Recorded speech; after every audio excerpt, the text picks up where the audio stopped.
Start creating a cash book receipt voucher by going to the GL, General Ledger, module.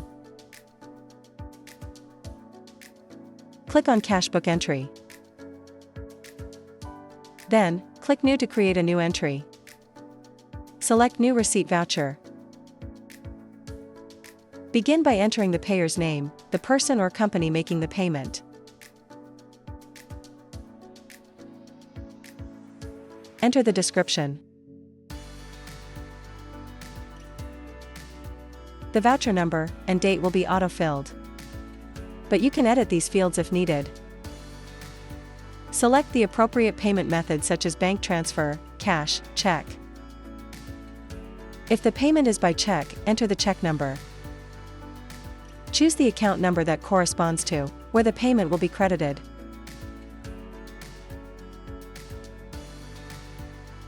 Enter the payment amount.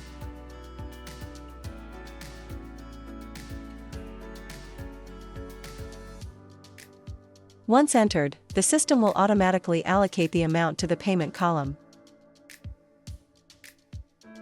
After verifying all information, click Save and Preview to generate the receipt voucher. You've now successfully created a cash book receipt voucher in AutoCount.